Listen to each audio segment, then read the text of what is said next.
Ladies and gentlemen, boys and girls, welcome to problem solving.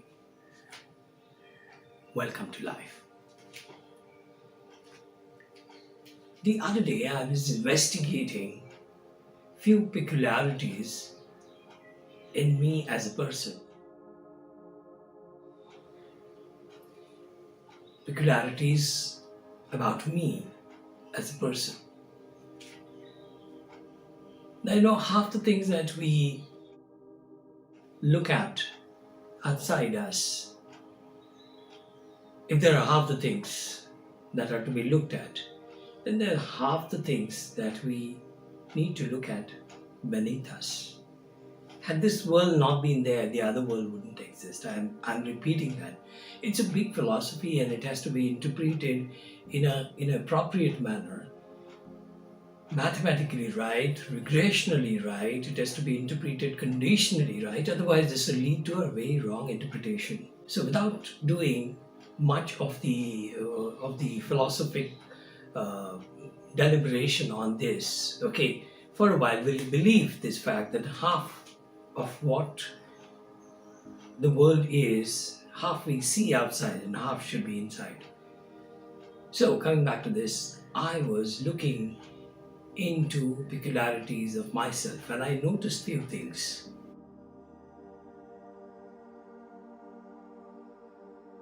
That I tend to believe, unfortunately, I tend to believe that somebody else can solve my problem.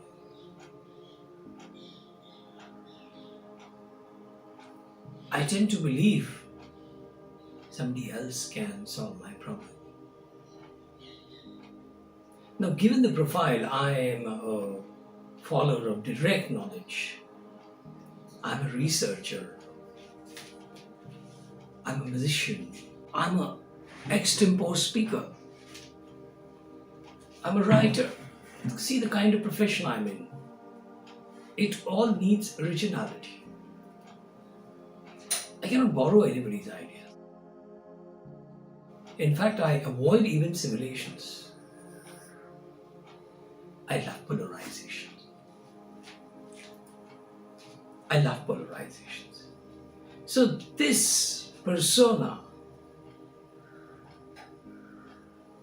who is in this kind of profession for 16 to 18 hours of his day, he's an entrepreneur also. He's an intellectual entrepreneur also.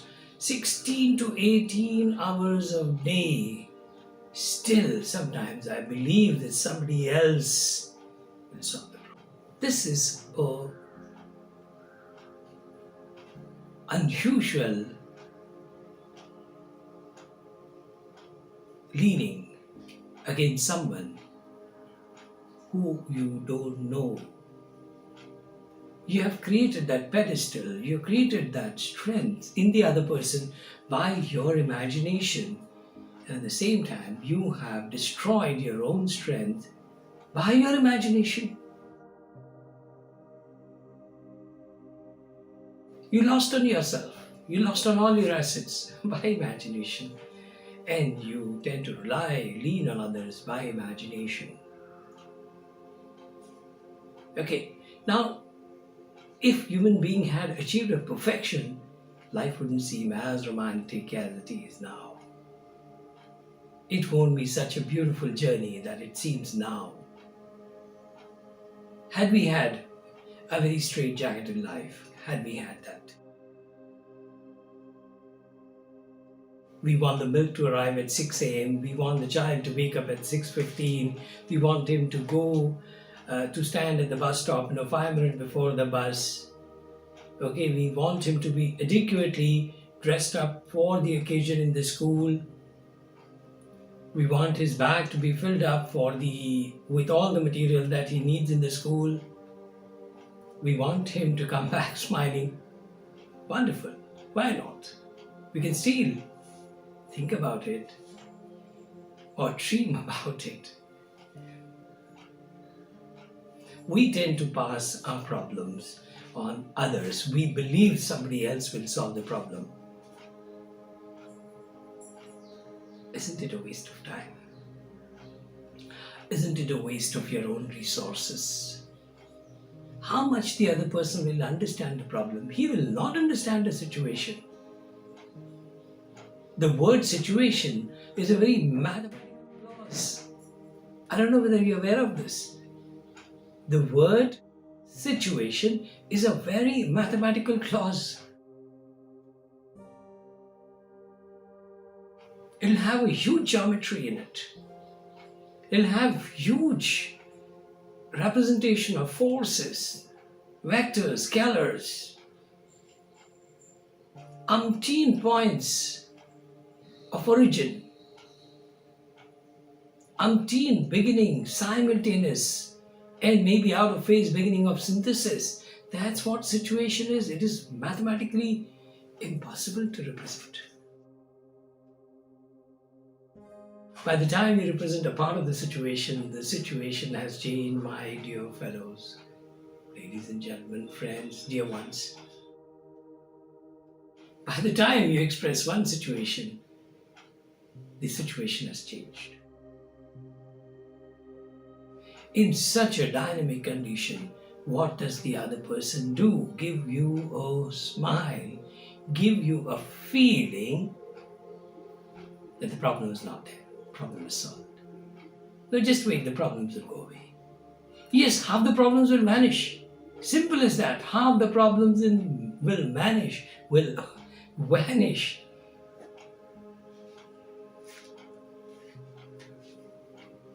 Mistake of the terms sometimes creates another problem.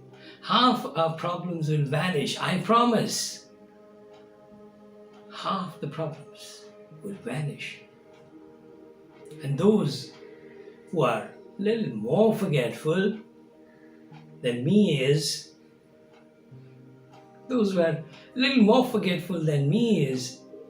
the problems would vanish majorly. You don't want to remember the problems. So the problem will oblige you. Say, okay, fine, I want to be forgotten. Problems will oblige. I will be forgotten. Problems will oblige. They will listen to you. They will obey you. I will be forgotten. But then it might revenge. Said, I went to him, but he didn't bother. He didn't take care of me. Now let me see what I do to this fellow. Some other time. Not Monday, maybe Saturday. He may. We are yet to know the character of the problem. We will, of course, as we progress in these discourses, we will research into what is the character of the problem. I'm sure, like all of us, are different. We carry different weight on our body, different skeletal, different mental activity, different emotional activity. I'm sure problems will also have its own genre.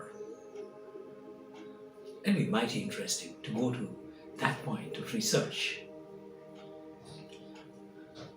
I call this an online research. I'm talking to you and we are trying to create this thing. In extempore speaking, many times we try and relate our experiences. In extempore speaking, many times we try and relate ourselves more closely to the present. But there is another genre and reason for extempore speaking. That is, we are trying to walk into the future together, fearlessly. Because we got a torchlight. There's no darkness. The torchlight is here. The torchlight is here. The torchlight is here. So are we going to use our heart? Oblique faith. Are we going to use our eyesight clearly enough, good enough? Are we going to use our vision? We will be able to see that. Okay. So thanks for this opportunity. I ever wanted to express myself in what extempore speaking can be, could be, must be, should be.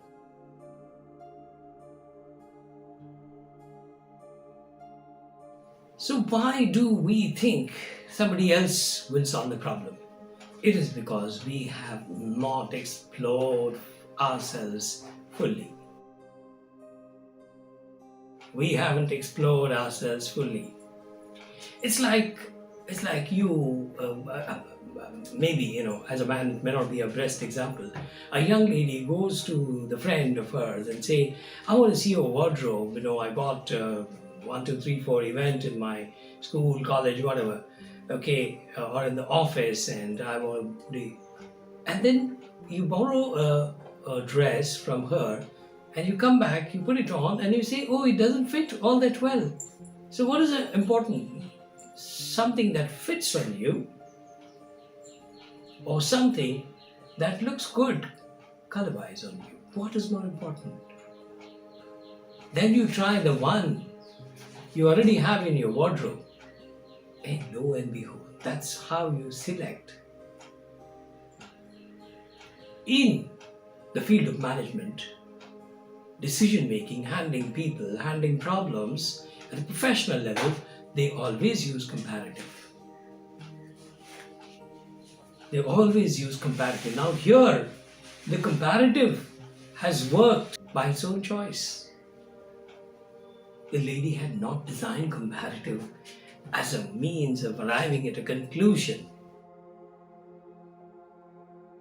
And very surprising, we spend so much time thinking about the uniform, the dress.